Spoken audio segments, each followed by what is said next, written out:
seeing her husband and his mistress in court, Samantha only grinned. And when she handed over an important document. Samantha arrived at the cafe 10 minutes early, but Tiffany seemed to have been sitting at the far table by the window, surrounded by artificial ivy like a garden arbor. It wasn't a very well-located place, and it wasn't even clean, but it wasn't too far from where Tiffany worked. It would be disgraceful to ask Tiffany to take public transport across town in the middle of the day to talk for a few minutes, and then take the same transport back. Samantha had more control over her time and personal transport. One day Samantha asked how Tiffany had the patience to drive across town to work at the salon. The answer was simple and worldly.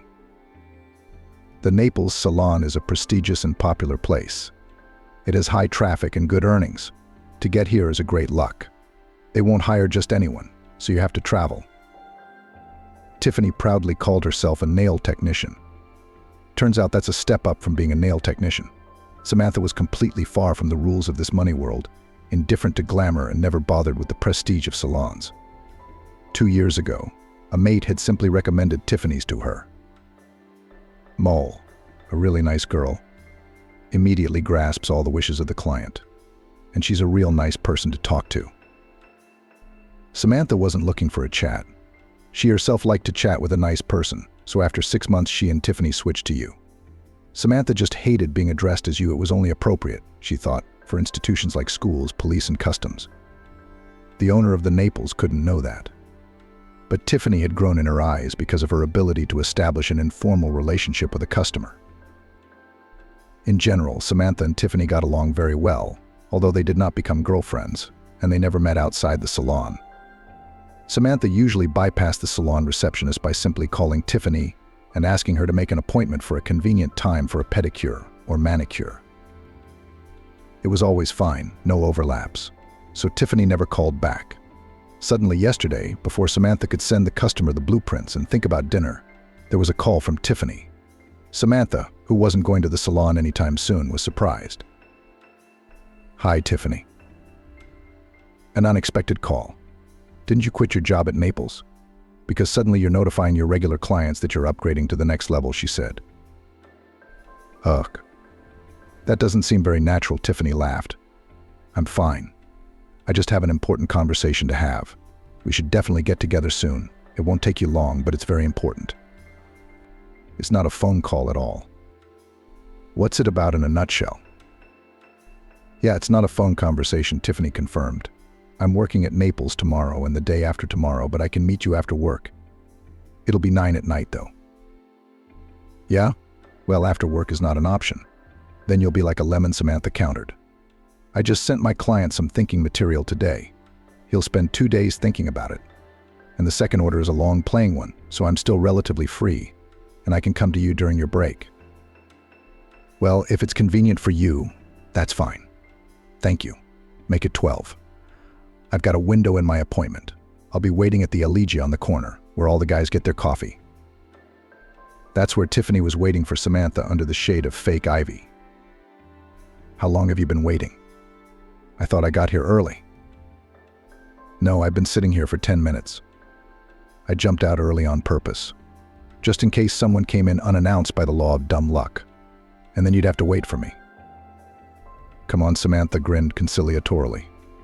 "As long as it's worth it. Well, spill your secrets." Tiffany looked away from the bar, and something in her face told Samantha that the news was neither curious nor funny. The waiter came over, and they ordered double espressos. Tiffany seemed to make herself perk up a little, fixing her frizzy hair, and said, "Okay, there's no point in stalling. You may remember that I told you a long time ago that in our work we hear a lot of personal stories from our clients. But a lot of us also become the transmission link in the chain of gossip." "Of course we do. I remember once we spent an entire pedicure session discussing the specifics of our work," Samantha said. "You talked about your principle of not gossiping, just sharing information with another client. Both because you hate gossiping and just to keep you out of trouble at work. I really don't know anything about your other clients. I wouldn't have known before you. My clients' personal lives are none of my business, and we're not friends. If it were anyone else, I'd just shut up. I'm not trying to be your friend. You and I have a good human relationship, and I appreciate that. Don't inflame the atmosphere, Samantha asked with a smile. I'm already burning up inside with curiosity. Soon I'll be burning on the outside. Anyway, Tiffany began. 2 months ago, I started seeing a new client for Naples, nothing out of the ordinary. Well-groomed blonde, 28 tops, dresses with a pretense of style. In fact, she's just dressed flamboyantly. If she keeps this up, she'll lose her taste by the time she's 40. Most of the time, she's a gentle, modest woman in conversation, but she's probably not. Likes to assert herself by talking about gifts received from her boyfriend, trips of all kinds. She's excited to show off her new clothes. She wants me to be excited, and I am. It's part of my job. I am not sorry. And the man is pleased. He will come to me with pleasure. I do not care in what to support the client, as long as she was not scandalous, boorish. The others are all fine. In general, everything as usual. And then the day before yesterday comes my Emily, all beautiful tanned, says that just returned from some paradise Mediterranean, where in June is already the best. I remember now from Cyprus, I spent a week there with my boyfriend. Emily continued. That's only because he's a busy businessman, I realized. Otherwise he'd have been driving her round the seas non-stop. I was happy for her, noting that she looked good. She immediately took out her phone and flipped through the photos. She started to show and tell me how they ate small tender squid stuffed with something. He bought her a collector's ring from some cool jeweler. While I was giving her an iron-on, orange-colored French coat, her mouth was hanging open so much so that she was eager to share personal things. Then it turns out that her boyfriend is quite a solid man by age. He recently turned 42. Of course he is married, but his wife has not loved for a long time, just lived out of habit until he met her. Albina's wife has been trying to boss him around all his life, Emily said. She only thinks of herself. She's all about her work, and she teaches her daughters the same beliefs how important it is to find your own business. Blah, blah. But really, it's more of a Ponzi scheme. Wife's been a daddy's girl since she was a kid. She didn't have to break through in life, even live only on her own earnings. First her father took care of her, then her husband. With such starting opportunities, everyone manages to find himself. But he had to achieve everything himself from scratch, even from a disadvantage, without help, only with obstacles. This is a completely different attitude to life. He and his wife are completely different people. Emily would have realized this even without his words as soon as she got into his flat. He brought her home several times while his wife was away. You can tell from the atmosphere what kind of woman his wife is, and the most important thing for him is to get warmth from a woman. He'll provide her with everything else. That sort of thing. What a wonderful and misunderstood fellow Emily is, Tiffany exclaimed. Emily alone is his lifeline. And he talks about it so often, even though she doesn't ask, that he loves her. I don't hear that kind of talk from Samantha all that often, but Emily's is especially emotional. She just went out with a friend. We had champagne and she came to me still in character, so to speak. And at the end, she even decided to show me a photo with her lover to say, "What do you think?" Honestly. I prepared to approve with restraint, to say that I understand her somewhere. And then I look at the first photo and I see your husband, Norman. He and Emily embracing in front of a seaside Italian restaurant. Then there's another picture of them together in a jewelry shop window, and a few more by the bar and pool, at the hotel by the sea, on Aphrodite's beach. I showed 20 of them, and I sighed. Well, you can see we're having a good time. We can't hide it together, Emily said. Listening to Tiffany, Samantha had forgotten about her coffee, now hurriedly drinking it in 2 gulps. Tiffany stopped talking, took a breath, and added, I think it's right that I told you. I'm sorry I wasn't in a stupor right after Emily left. My mind knows what I should say. But it's the first time I've ever had someone confide in me, and I've treated them like that. On the other hand, if a person is stupid and shows pictures of a married lover to everyone, it would have happened to her sooner or later anyway. Tiffany, thank you. Quick and quiet. Samantha interrupted. It's not gossip, it's help. Again, thank you so much for your help. This is not a case where the truth is better left unsaid. I've always considered myself capable of digesting the truth. Your reputation at the salon won't be damaged at all. I'll come up with another source with Emily and embarrass myself. I'm not going to run either. Anyway, you don't have to worry. I'm perfectly adequate. Samantha smiled wryly and got up from the table. Okay, we should get going. You have to work late, Tiffany, and I'm going to the photo exhibit. I need it for work, and it'll take my mind off things. It's all in my head, Samantha said. I'll probably call you in a week to make an appointment for a pedicure. I just haven't figured out my own schedule yet. Bye, honey. Bye. Call me for sure, was all Tiffany could say to the bewildered, confused woman. She couldn't even figure out if it was a good thing for a woman to be so in control. Most of the girls Tiffany knew would have found a bag of insulting words for her husband and mistress right now, and would have run in hot pursuit to say them to her face. And certainly no one would even bring up the painful reputation. She immediately from the first meeting realized the instinct of a person who has been working with people for a long time. Samantha is an interesting person. It's the kind of clientele that makes you love your job. Grandma Cynthia, if she were alive, would have a caustic reaction right now. I told you so she'd be right when her prescient predictions came true. That said, Samantha couldn't recall her grandmother ever predicting a good development. All bold endeavors of family and friends, work and personal, were bound to fail if they did not meet her grandmother's strict standards. These standards rested on an immutable "this is the way it should be." It was useless to point out to Grandma the weaknesses in her theory of the world order. She instantly became blind and deaf, and any logic was shattered against this wall. It may well be that because of the character of her own mother, her son Jasper, Samantha's father, turned out to be so imperturbable and ironic.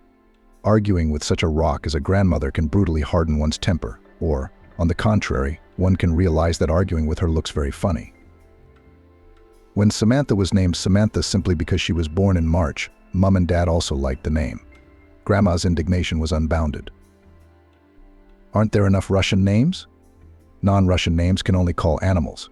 And here a girl will be called Samantha, like a cat. And in general, women with difficult and rare names are rarely happy. Somewhere I've heard of such an omen, Grandma said. Mum, why am I not some ancient Roman Caesar? The son answered questioningly, maintaining his trademark equanimity. Jasper's name is of ancient Greek origin, Jasper. With Samantha's greatest name, it sounds good. That's what we'll call it. We'll all forget the silly omens the greatest said his word. When Grandma Cynthia realized she had lost the battle, given up, it didn't take long for her to find new opportunities for outrage or prediction. But it would be naive to think that she had forgotten her old warnings. As soon as something went wrong, Grandma would appear behind the backs of those involved, as if out of thin air, and say, "I told you so." Grandma's reaction was often harder to bear than the incident itself. So they always tried to hide all the blunders from her until the last. When Samantha was about to marry Norman, Granny was particularly upset. Is that any way to shake the air in a big room, running your footsteps across the parquet floor? Have you read too many stupid books? And you think a misunderstanding like that can make a happy marriage? No, I'm not saying that Norman doesn't like you. Compared to the girls in his town, you're very attractive. I'm more than sure. But what he's really in love with is the opportunities this marriage offers him. Not every guy in the neighborhood is that lucky. He can see that your father will help his son-in-law. You grew up in a hothouse environment and have no idea how claws and teeth are used to cling to life from childhood. People like him, it's written in his eyes and forehead that he knows how to instantly see his advantage. He's just using you to climb higher. Grandma, what's wrong with that? You're the one who said if Father Norman could help Norman. I remember you said talent should be helped. Talentless people will make it on their own. Norman will work on his father's recommendation, in his speciality, which he got at the institute he entered, by the way, by himself, working and studying at the same time. Who cares what kind of family you come from if you behave normally? Certainly not me and those with whom I socialize. And to hear you tell it, our family is the closest to the emperor. We're just ordinary people. We don't even have enough money, sometimes Grandma Cynthia interjected. It's only because your father, and even more so your mother, are spendthrifts. Your mother can squander in a couple of months money that a sensible person would live on for a year. That's her special gift. Okay, so when's this stupid wedding of yours? We need to book a banquet hall that's not too cramped. Cramped spaces ruin the best banquet arrangements.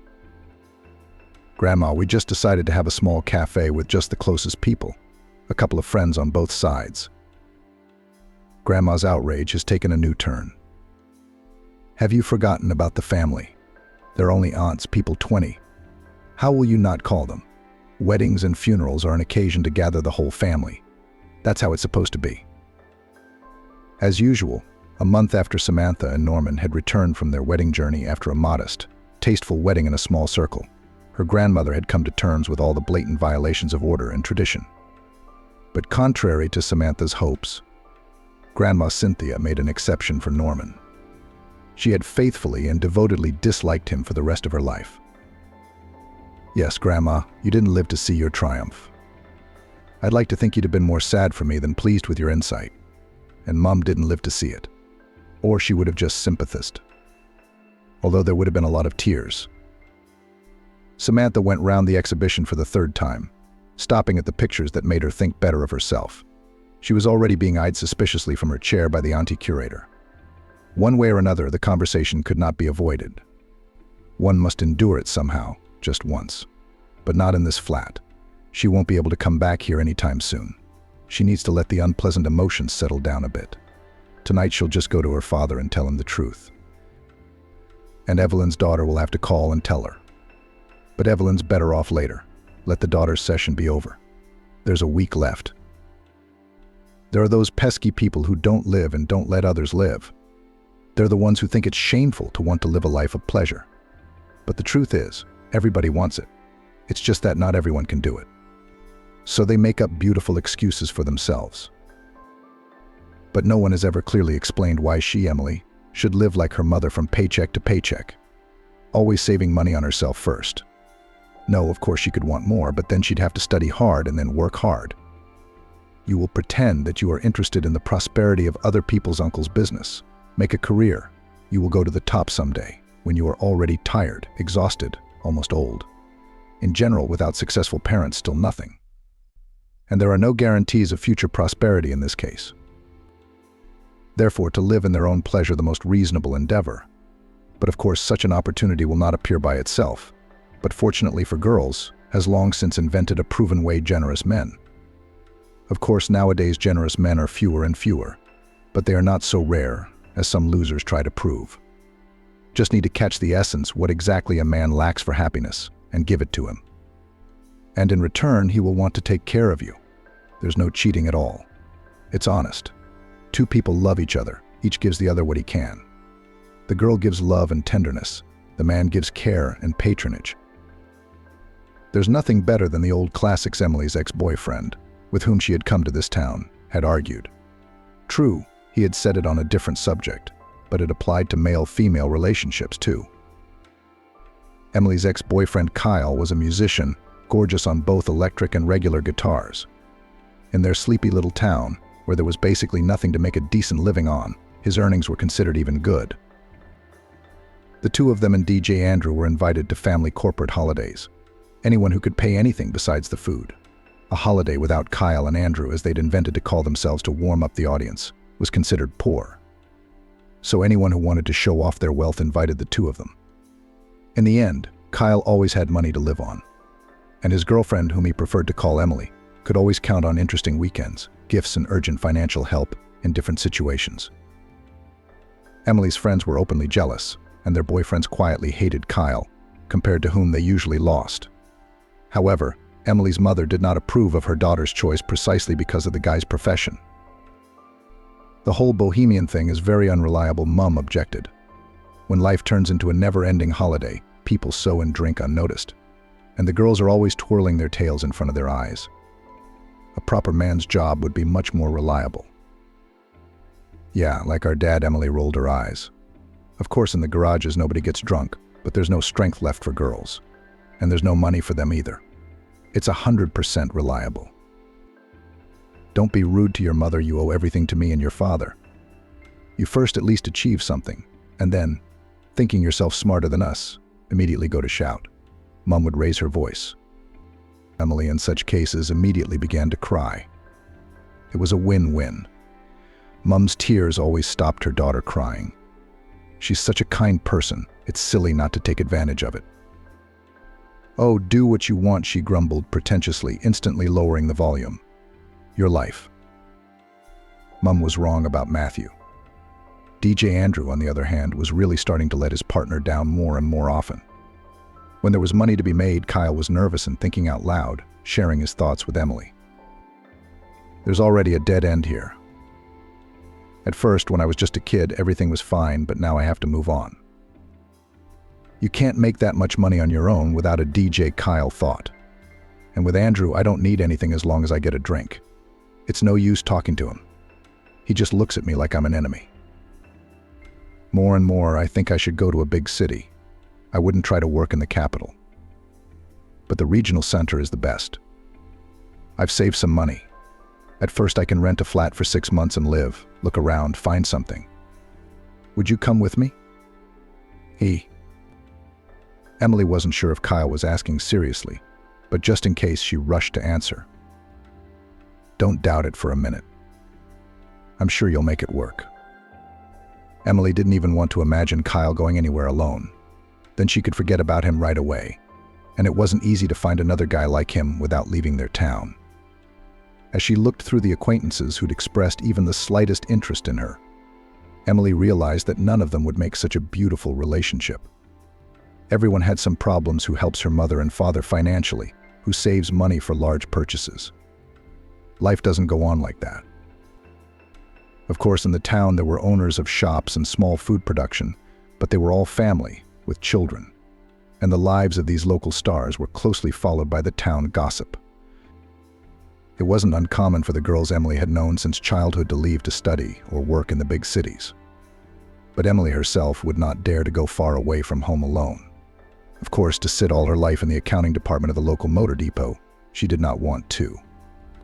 But time was running out. To go to the big city, it's the first years of half a salary to spend on rent, to save on everything, herself to cook in the evening dinner for tomorrow. Emily valued her comfort too much to sign up for all that. At least at home, her mum did the chores. But going somewhere not alone with a caring Kyle might be a chance. Kyle wasn't kidding. He'd met a guy through some social media community who was looking for a guitarist for a holiday band. A totally familiar theme, but a theme. They'd even managed to get a deal with a medium-sized restaurant for the summer season. "So Emily, shall we go?" Kyle asked in a serious tone that demanded an immediate answer. "Let's go," Emily said quietly. Her mother was shocked to hear of this sudden decision. When she realized that she couldn't talk her out of it, she begged her not to tell her father. She would tell him herself when Emily had already left. Of course, the father will still make noise, but not as long and loudly as he would have spoken if Emily had been in front of him. The head accountant of the motor depot, having received the dismissal notice, curved her lips contemptuously and warned Emily that there was a queue of candidates who were quicker than she was to take her place. And if the girl was unlucky in the big city, she would not be taken back, the place would simply be taken. Those jobs are practically hereditary. "Have you really thought it over and weighed it all up?" she asked generously one last time. "Seriously," Patricia Emily confirmed. As she left the depot, she didn't dare to look back for a long time. To be honest, she was a little scared that she'd risked such a change in her stable life. When the euphoria of moving to a big city lasted only a few days, Emily quickly realized that things didn't work out the way she'd planned, and that was something she just had to accept. At least for now. This town was rapidly changing Kyle. He was no longer the generous Andrew she'd known and loved in their hometown. "Until I start earning properly, we have to save money," Kyle said. "I know it's not a lifelong thing. We just need to get a foothold here. You see, we're paying like a penthouse for this one bedroom. So let's have dinner with you at home for now. I don't need a Michelin restaurant.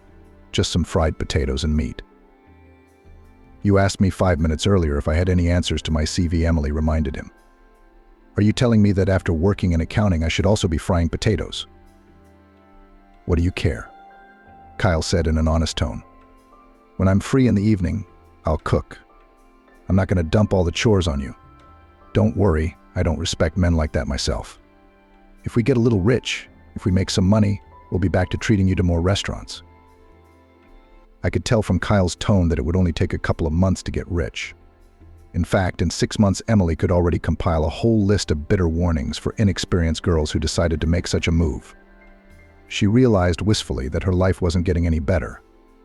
There were so many tempting ways to spend her time around, but suddenly there were no opportunities. She worked 5 days a week in the accounting department of a small business and earned more than in her hometown. But the landlord had raised the rent, and Kyle's earnings were unstable. He didn't get along with the band leader whose invitation he'd come here to join, and so far he was trying to survive on his own, which made Emily quietly terrified. What was he waiting for? That the money would run out and he'd have to go home and feel the smirks of his acquaintances behind his back. That he'd failed to conquer the world. They were drifting further and further apart. He stopped being gentle and attentive, stopped having it all with her. He'd stand at the cooker and fry his potatoes or scrambled eggs with a fierce intensity. Emily tried to eat lunch at the inexpensive cafe in the business center where she worked, and hardly ate dinner at all, just to avoid fiddling in the kitchen. She felt that something had to change, but she had no idea how. She was used to relying more on luck than on herself. Grateful luck did smile on Emily soon enough. She did meet the man she had long had her eye on, and managed to impress him with her gentle manners. Her new hero drove to work in the same large downtown business center as she did. He drove a not too new, but quite decent car. An adult, probably in his 40s or early 40s. Hardly your average manager. Those suits are like neat uniforms. But this one is dressed stylishly, with all sorts of interesting accessories and obviously not cheap. After noticing and appreciating him, Emily even decided to do some spending. She stopped getting coffee at the cheap coffee shop where she had a business lunch and went to the stylish cafe he frequented. Soon the pleasant stranger began to recognize the familiar gentle face at the table by the column and nodded at Emily when he spotted her in the cafe. And soon he was in the habit of looking first of all in the direction of that table. As soon as he set foot on the threshold, he looked for her. Not to rejoice prematurely, Emily decided to test her hunch, changed her favorite place, and chose another table in a dark corner. She was overjoyed when the stranger looked round the tables in confusion, and when he noticed her, he smiled broadly. So he had memorized her face after all. Now he couldn't wait to speed things up. Emily got along well with her boss, the head accountant. The two of them worked together in a tiny office separate from production. It was more profitable for the owner. When it's just the two of you, you get to know each other. Emily couldn't hide her surprise when she found out that Amanda, the head accountant, was the same age as her mom. She looked much younger, and she talked and thought about other things. Emily decided to discreetly show her stranger's name and ask Amanda if she knew who he was. Yes, interesting, Amanda confirmed. No, I don't know. He looks young to me. And I don't get involved in such ventures. I'm more comfortable with guys my own age. You don't have to think they're not. He's perfect for you and he's older. You're young and beautiful to him anyway. Peers take your beauty for granted. Amanda could have kept talking about men for a long time if it weren't for the reporting period. Her ability to switch and instantly become a different person was enviable when the CEO showed up. Amanda became so businesslike and formal that Emily was even afraid of her. Ask the bartenders, Amanda said. They're not bad guys. They wouldn't mind helping a girl like you. Emily did the next day. Why had she never talked to the bartender until now, even though she'd known them for a long time? Contrary to Emily's fears, Jason the bartender didn't even smirk and generally took the question in a businesslike, nonchalant manner. It's an old, loyal customer. He's been a favorite since we opened. He's my kind of guy. He's not picky about anything. He's happy with everything, he said. Especially since everything is really up to par. It's not his style to talk to the staff, but we know each other. His name is Norman. They have a small firm, office 1 floor below yours. They trade with the Koreans for some hardware and components. He's the technical director, deputy general manager. I can't tell you anything else. If you want my own opinion. Jason interrupted himself with a question addressed to Emily. Yeah, sure, go ahead, she said. He was adequate, calm, well-mannered, a man of his own mind. I'd say too much on his own. So smart, Emily laughed. She was getting ready to hear something important and not very pleasant. That weirdo Jason was, in her mother's words, and over his head. Norman, who had been a nameless stranger until recently, liked Emily more and more. All evening she pondered the most likely obstacle. He must be married. She had no experience with married men yet. But one thing she knew for sure: if a man was calm, well-mannered, and not poor, by the time he was 40 he would be married. Nothing can be done. If even divorced, then not for long. Just do not mess with married people. I remembered Mum's advice before she left, when she suddenly came to see Emily off at the station, even though she hadn't intended to. "What are we doing?" "I'm just going to get some mineral water," Mum said. And the two of them stayed on the platform. Emily smiled in surprise then. She's the one she's traveling with. Where did she get that idea? Had Mum guessed that their paths would quickly part in the big city? Emily still thought her mum was limited. Turns out her mum wasn't a simpleton either. The next day, Emily caught a cold and spent 3 days in bed in a rented flat. At least Kyle was out of the picture. He was running errands, getting to know the new band he hoped to play in, trying to become his own man. In the evenings, he'd tell Emily how he felt about his new acquaintances. She hardly pretended to listen.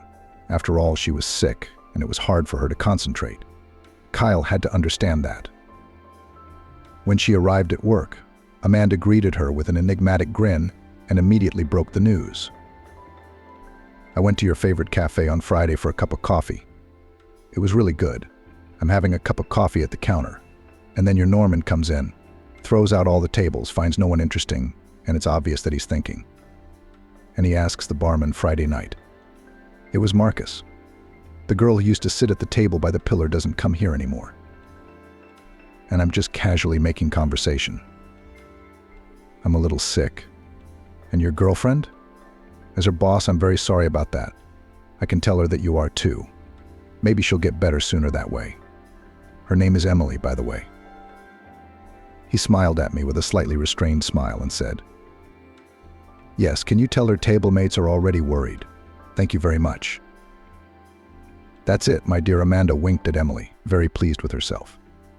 Immediately she slipped a stack of freshly applied invoices under her nose. Emily liked to recall the details of her acquaintance with Norman. It was as if they had been missing a slight nudge towards each other, and Amanda's intervention had been that nudge. It was suddenly much simpler than that. As Emily was drinking her coffee at the usual time, Norman walked into the cafe and with an inviting smile went straight to her table. Getting to know a man had never gone so easily and smoothly for Emily. Never had things worked out so well from day one. Before she knew it, Norman had declared that their relationship had become an important part of his life.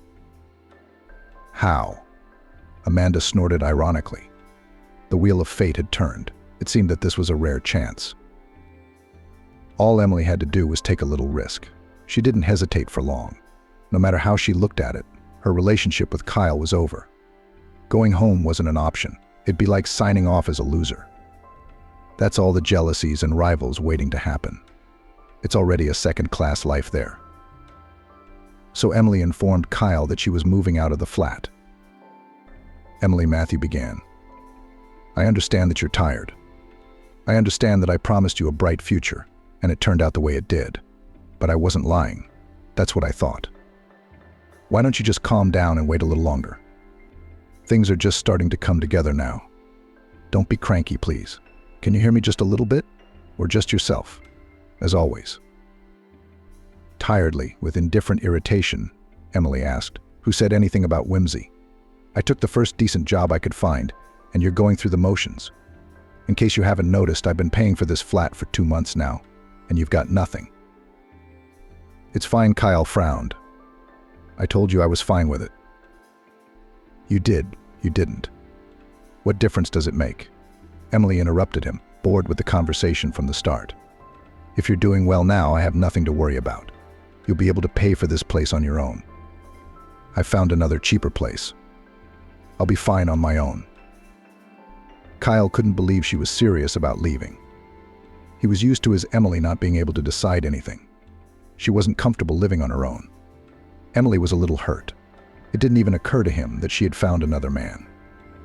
Emily didn't lay the cards on the table. She just quietly threw her things into her suitcase, called a taxi and left. Norman rented her a studio. It was tiny, but cozy with everything she needed. The new studio was much nicer than Kyle's grandmother's dilapidated flat. Norman assured her the rent was low because the owner was a good mate of his. By the way, Emily wouldn't have to pay anything at all. Norman would be able to afford it on his own without breaking his budget. What else did Emily see in him? He immediately said that he was married, that all feelings have long since cooled, but there was no reason to divorce. He lived by inertia, as many people do. Emily was aware that all married lovers say approximately the same thing. But for some reason she stubbornly believed that her case was special. Why? Were there plenty of special cases too? We must think of something, she thought. To push Norman to the decision to divorce his wife and marry me. The task is difficult. One cannot act abruptly and rashly. You could spoil everything irreparably. And then Lady Luck smiled dazzlingly at Emily again. Norman's wife had filed for divorce herself, having learned of her husband's infidelity from somewhere. Norman was at first so amazed that he was confused by the surprise. He had told him before that it would be very difficult to get a divorce from his wife. And Emily believed it. Successful and accomplished men do not just let go. He told her that Evelyn's daughter was in college, only a sophomore, almost a child and very sensitive. There's no guarantee she'll take her parents' divorce lightly. So Norman and Emily would have to wait a little longer. And while Emily pondered how to encourage Norman to put his daughter on the back burner, his wife quickly decided everything without regard to feelings. Divorce. Norman's wife really did seem to have a nasty, principled character. She even left the flat straight away. "I don't need anything from you," Norman said, almost cheerful, beginning to believe in his freedom. "But it was for the best. Then I'll move in with you. We'll live together. You want that too, don't you?" "Of course, my love," Emily hastened to assure him. "Why pay extra money for my rented room? It's better to spend it together," Norman said. Amanda advised Emily to show Norman her understanding and support at all times. "Now would be a good time to show him what he would gain by marrying you," she said. "He must have no doubt that he needs it. My friend had a case when she was young.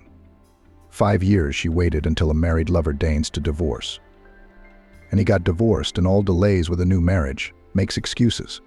And one day my friend learns that he married another, some young girl. It's bad form to marry a mistress. What do you think? It happens. So if your Norman wants to live together, go for it. At least you'll be able to see it more often. Then you can see what he's like in the home." Norman didn't scare anyone in the home, and he had a good temper, not like Kyle, who justified his bouts of grumpy grumbling by saying he was a man of creativity. Emily silently praised herself. She was doing everything right. A more understanding, gentle, fun-loving friend than her could take years to find. She was so into the role that she even volunteered to accompany Norman to court for the divorce proceedings. "I can see you're nervous, darling," she said. "There's no shame in it. Anyone would be nervous. If I go with you, it's to make sure your ex doesn't want to pull a stunt. Her ego won't let her show her attitude in front of me. I know women like that. Just trust me." Norman didn't object, and the two of them drove to the courthouse together. Norman's wife, Patricia, was exactly as Emily had pictured her in her photographs. A thin, brown-haired woman with a cold smile. Absolutely nothing outstanding. She was too lazy to even get her hair and nails done. Patricia walked lazily past Norman and Emily. She grinned enigmatically and made a slight movement with her hand, as if weighing the thin file folder she carried with her. Someone must have joked that she had the smile of a Joconda. She'd believed it. Norman was overconfident in general. The trial was open to the public, but you don't get an audience at a trial like this. It's not criminal, it's too boring. So in the hall, which smelled of dust from the folds of heavy drapes and massive wardrobes, there was only the judge and the clerk, Norman and Emily, and Norman's soon-to-be ex-wife. Emily paid little heed to the judge's words. One could get confused if one tried to make sense of these legal terms. All that was clear was that the parties did not agree to reconciliation. Emily was about to fall asleep from the boring, bureaucratic language when she was suddenly stunned. "Patricia," the judge said, "can you provide the court with the documents, according to which the above-mentioned flat after the divorce should fully remain in your ownership?" "Yes, please, Your Honor," Patricia replied.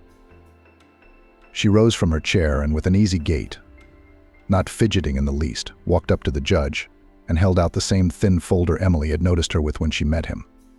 From the moment the judge took the papers in her hands to the moment she spoke again was an eternity. At least that's how it seemed to Emily. She cast a wary glance at Norman's face and noticed that he seemed uncomfortable. He seemed to be hunched over, not even a little bit like the respectable man she had fallen in love with, and for whom she had left Kyle, for whom she had spent years without a second thought. Emily felt confused, even anxious. "Yes, you do own the flat," said the judge to Patricia, "but by your late mother and by you before the marriage. Did your husband participate financially in improving the living conditions, for example, by investing in renovations?" Norman even opened his mouth, preparing to say something without waiting for the judge to address him. But Patricia was the first to speak. "No, Your Honor, the flat has been renovated twice, and once even a legally approved alteration. But those expenses were paid for by my father," Jasper Patricia interjected. "He's a meticulous man. I'm sure he even kept receipts. I can show them to you if you need them. He hired the workmen, too. They're still in the same lineup, so they can confirm who paid them." "Thank you, Samantha," the judge nodded.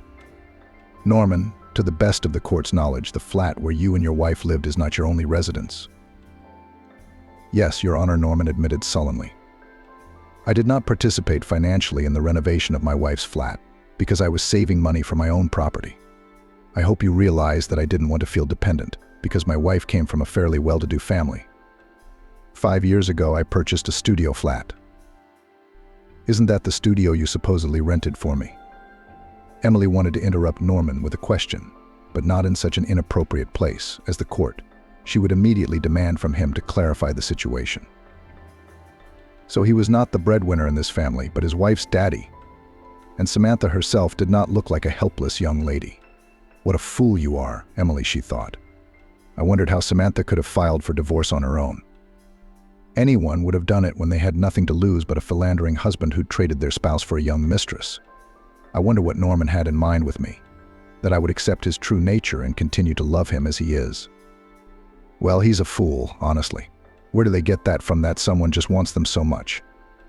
So many questions were boiling in my head that I had no energy to pretend to be an affectionate kitty. But I couldn't make a spectacle of myself in the courtroom to the delight of that dry Samantha. "I have to go out," Emily whispered quietly to Norman. She got up from her chair, picked up her purse, and walked quietly along the wall toward the courtroom exit. Emily didn't realize she was outside.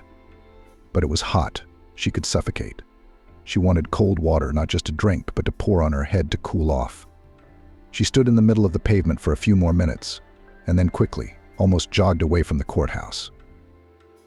Samantha feared she would feel sorry for her husband's mistress. She didn't think all wives were saints and all mistresses unscrupulous. Life didn't work in such a primitive way. Tiffany gave her a portrait of a girl who could be sympathized with. She was out hunting and thought she had caught a firebird by the tail, but it was a goose. They were both deceived in their expectations. So it was in vain that Norman's mistress looked at her with such intense animosity in front of the courtroom. Now, do you think I've often seen women forgive their husbands for such adventures over time? And does life in the family really get better? Asked my father when he learned of the impending divorce. "No, Dad," Samantha smiled sadly. "You are not original in your opinion. It's not just an adventure. Adventures come in many forms. With Norman, it's not a random lapse of judgment or a vicious circle when a man loves his family and someone special to him. He lived with me out of convenience. It was convenient for him, a stable, fairly well-paid job with me, this flat, the opportunity to rest. He is not a fool, and he himself understands perfectly well that he jumped over 2 steps, having once become my husband. Yeah, I thought it was normal. And so did you. Thank you. But at least he could have had the decency to keep quiet about me and her. And he spent day after day telling her how cold, bossy, picky I was. Well, at least he'd lie something close to the truth."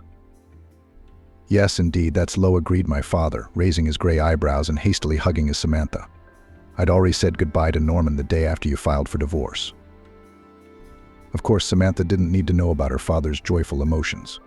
But at last he had an excuse to get rid of this careless son-in-law, whom he kept by his side only out of love for his daughter and an old-fashioned notion of paternal duty. Norman tried to remain calm, but he couldn't. "I understand your feelings," Jasper, he said pathetically but unconvincingly. But I'm sure you're an objective man who doesn't interfere with personal matters and work. If a new employer needs references from a previous job, will you be able to give them to me? Unfortunately, no, Norman Jasper said in a soft, confidential voice.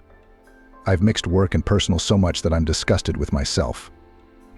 If I'd hired you off the street from a job advert years ago, we'd have worked for 6 months at the most, and then parted, if not out of mutual desire, then out of my own initiative. It wasn't personal. It's just that I wanted to start a family business, and I made a mistake. You stubbornly pretended not to notice my hints that your contribution to the business leaves much to be desired. Simply put, it was all on me. Do you have anything to object to? Norman silently acknowledged his point. Thank you for silently acknowledging my point, Jasper continued. Of course, I won't spoil your CV. You can write whatever you want on it, but recommending you to anyone is a bit much. No, I could recommend you to a competitor for a key position, but those gentlemen would consider it mockery. I'm all for civilized business. Jasper watched Norman frantically trying to hide his irritation and confusion. He did not consider himself a vindictive man, but now he was not at all ashamed of his pleasant feelings. It was only a pity that it would not help his daughter to get over her disappointment more quickly and easily. Emily piled her things from the emptied cupboard under her bed and chastised herself dejectedly.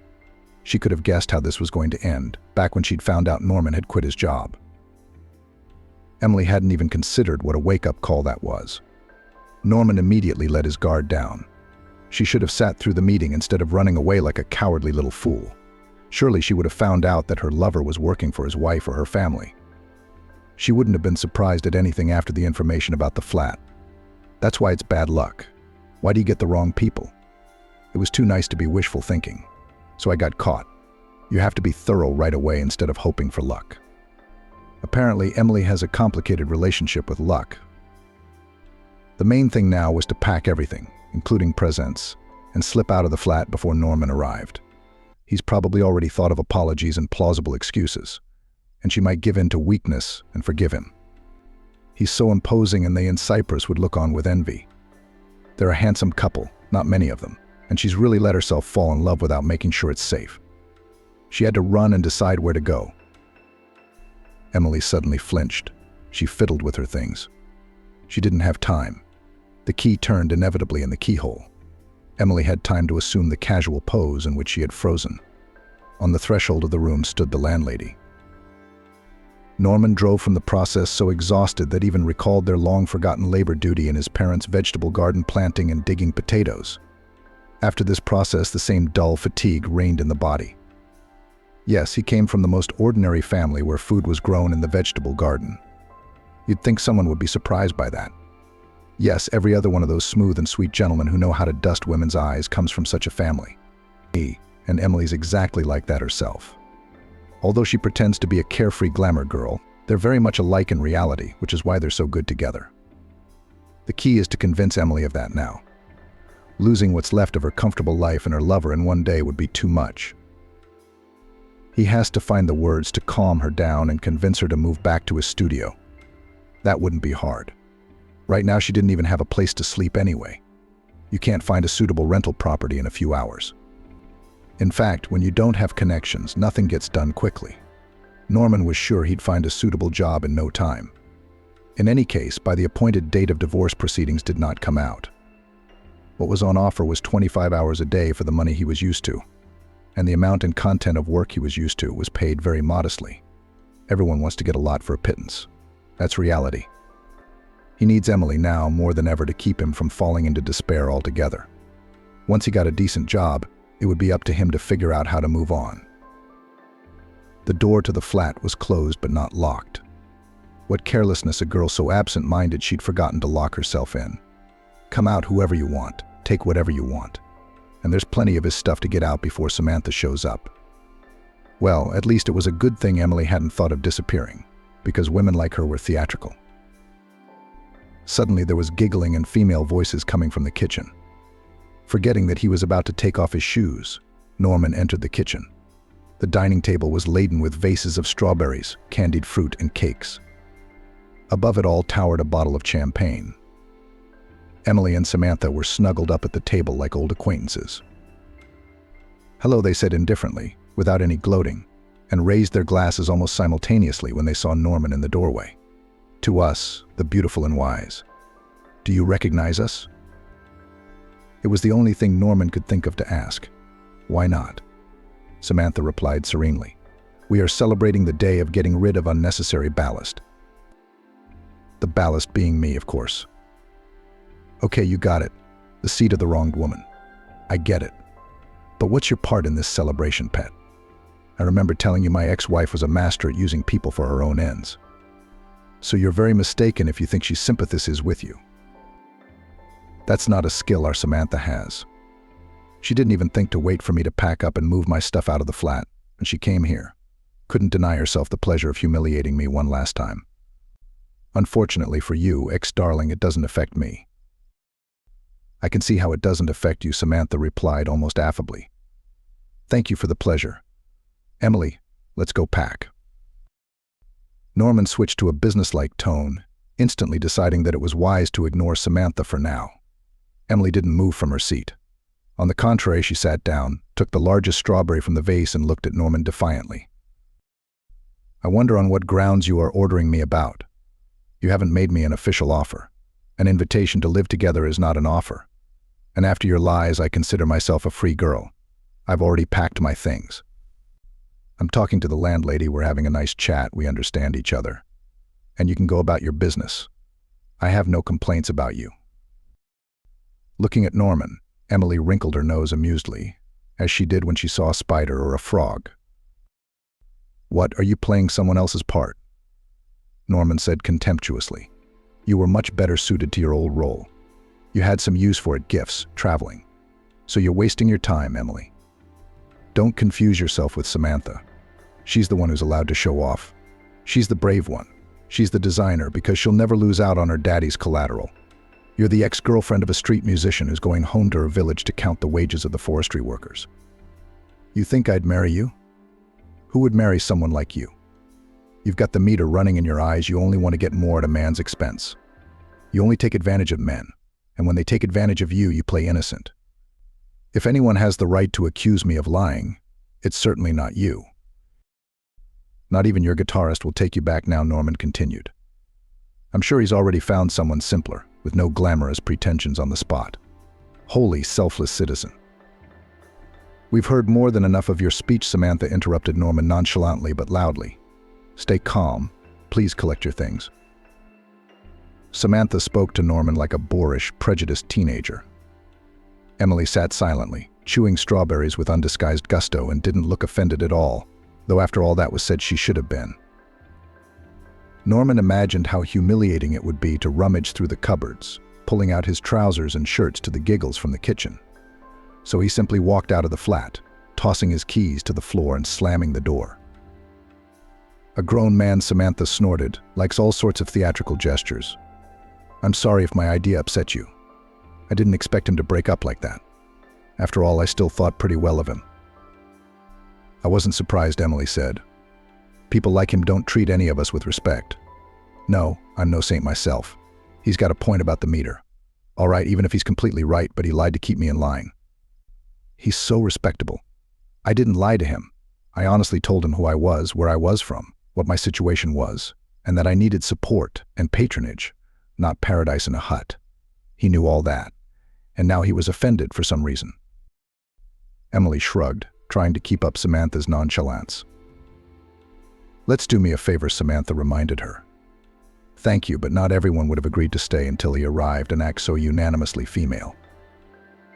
I'd add that not everyone would offer that, Emily replied, taking the notes Samantha had placed neatly on the table. I was expecting a scandal when I saw you on the doorstep, preparing to fight back with suitcases. You're supposed to hate me. You have every right to. I'm sure Norman's told you I'm selfish. Samantha laughed. That's true, Samantha nodded. I love myself, so it would be a shame to waste my energy on hate. I'm even grateful to you for showing up at the right time. I would have gone on wasting my life on Norman and not known what kind of man he was. It's not even about the cheating. He's an evil clone. It's petty. I agree, and I'm happy to confirm it, Emily nodded. They looked at each other, realizing that they were in a sense like-minded. Their long journey of female solidarity had led them to this small personal celebration. Samantha no longer seemed like a flawless, proud woman, and Emily no longer seemed like a windy adventuress. More challenges might lie ahead, but for now, each retained a priceless dignity. My mum has to go to a sanatorium, and yours will still wait. But upon hearing his wife's reply, Caroline was eager to pack her suitcase. She is going to the sea in spring, when everything blooms there with sweet aromas. What happiness! And all her son Harry spoils her so much, always rushing to fulfill all her dreams. She only stammered that in her dreams she saw herself on the coast, among palm trees and magnolias. And he immediately promised. Sweetheart, you will not just go to this subtropical paradise, you will rest in the most luxurious health resorts. I promise. A couple of days later, Harry brought her a colorful catalog. She was not a friend of the internet. She liked to hold everything in her hands, to read, to understand. The computer seemed like an unknown electronic monster. Her life was beating here, in the colorful reality. What could be good in this universal fascination with social networks, messengers?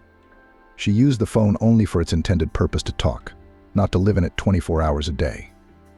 Call, dialogue, disconnect, it's an invention of mankind. Because that's what it was designed for. Caroline twirled in her hands a sundress on thin straps. No, the hot season is not yet suitable for such open clothes. And then it's not clear that ladies over 60 wear such outfits. She couldn't stand it when women of her age were referred to by the term elderly. In her mind, elderly and old were synonyms. She did not consider herself as such. She knew the axiom: an active, easy on the rise, fiery person of her type cannot be considered old. However, on the other hand, the definition of old is about someone who has lived a lot in this world. And she, if we take her events and adventures, had lived a lot. In order to understand how a person rushed to such a life at all speeds, the origins should be sought in his childhood and adolescence. Here she was born into a prosperous family of 2 intellectuals. To the marrow of her bones, she was a late, almost accidental child. Looking at her almost 50-year-old father, and you would not think that he looked at his wife at night to look at his wife as still very much like. Will he break away from the pile of books and sources when writing a monograph? Will go to his daughter, his wife, at night to kiss? He would stay like that till morning. They got married after 40. He was all about science, not Cupid and Cupid. Lillian was around gentlemen with oddities but enlightened minds. She served as an archivist in a scientific repository before their dates. Calvin and his beloved had been going at it for 2 years, unable to sort out their feelings. Normal people have a sweet and flirtatious period in their relationships. With them, it's more like a book, an exhibition period. He was developing his theories out loud. She played the role of an appreciative listener, understanding almost nothing about what the Chevalier was saying. What love is there? It would take a man away from the library dust and take him out into the fresh air. And the daughter herself could well be suspected of Peter Pan syndrome. A grown-up auntie is falling into childhood. Infantilization is seriously infected. They were such a strange couple. Why would they have children? They should have worked out how the child came into the world, but heaven had mercy on them. Lillian and Calvin had been married a couple of years. Little changed their former habits. They relatively normalized the household, learned to cope with household chores. Then a late pregnancy came to the woman. Her daughter was born the complete opposite. From a small age, she was actively interested in everything in the world in kindergarten. The leader of the Little Redskins, in all the games at school, and the initiator of every youthful mischief, a tomboy in a skirt, which could not offend either parents, nor friends, nor educators, nor teachers. A walking charm, a classic Barbie with a doll's appearance, a fairy tale princess. You look at her and do not even know how in such a lovely creature settled the character, a militant Amazon. You choose your fate, your role with her and next to her, whether in her charm to drown, or once again marvel that such a miracle was born in a quiet and inconspicuous family. No idea what it is to ignite fans and lead them to any interesting adventure. Needless to say that suitors' nights, sighs, or crowds near her has always been a lot. There are such girls, for the sake of favor of which young men, and then adult men will go for everything. They'd be honored. Talent to conjure up other people's hearts was not the only virtue of Caroline.